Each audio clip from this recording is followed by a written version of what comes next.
Hey there, everybody. Pete Pardo here from Sea of Tranquility. Welcome to day 10 of albums that are 40 years old in 2023. That's right, 28 days of February.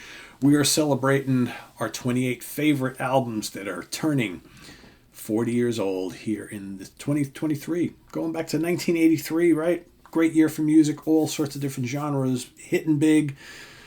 But more importantly, if you're a certain age, you certainly had lots of favorites that came out this year. Of course, in 1983, I was 17 years old, listening to a lot of cool stuff, but there's a lot of other stuff that came out in 83 that I got into later on after that, right? Including this one today. I was not listening to this album in 1983 at all, but about maybe, I don't know, 7-8 years later, it's when I really got into this album. It was released March 14th, 1983, recorded at the Marquee in London, produced by Nick Tauber, the debut album from Marillion. Script for a Jester's Tear. That is right. Fantastic, fantastic introduction for this, at the time, modern new wave of British progressive rock. Because, Prague kind of dead by 1983. Prague as we knew it in the 70s. But here comes Dick, otherwise known as Fesh, on lead vocals and a lot of the songwriting. Steve Rothery, guitars. Pete Trewavas on bass. Mark Kelly on keyboards. And Mick P.T. Pointer on drums and percussion. The only studio album that Mick would appear on. Founding member of the band, but basically got ousted from the band after this album and tour.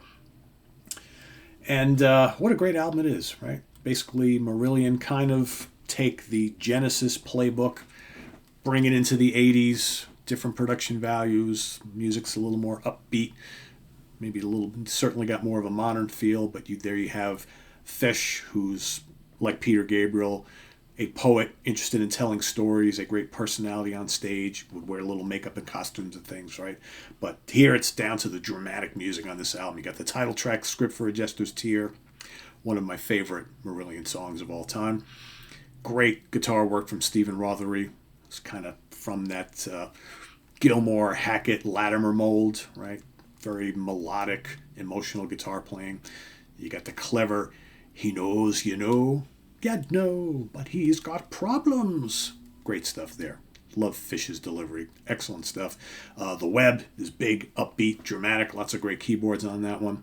Then you got the fun, energetic Garden Party. That opens up side 2 of the original vinyl. Then the haunting Chelsea Monday.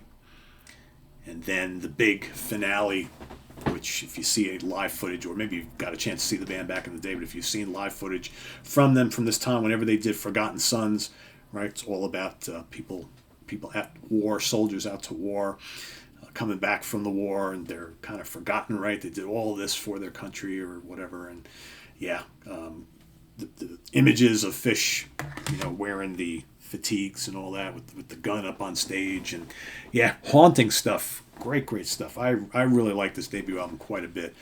They would go on to record 3 more studio albums with Fish before he would leave for a solo career. And it comes Steve Hogarth, right? And that's a story for another day. But this is a great debut.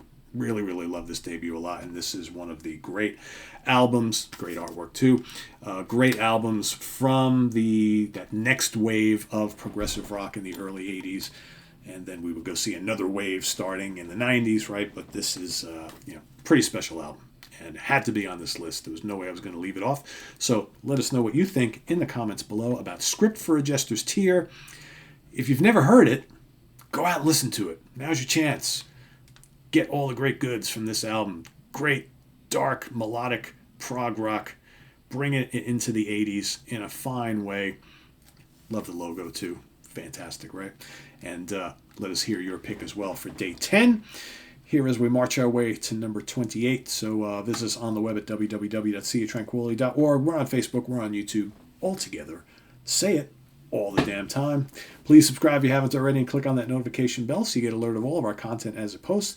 And also please do hit the like button before you leave.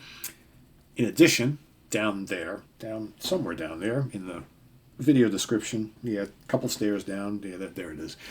We've got the link to our Ko-Fi page for channel donations, as well as the link to our merch page, where you can get yourself a cool Sea of Tranquility shirt. We got so many different designs, all sorts of cool stuff.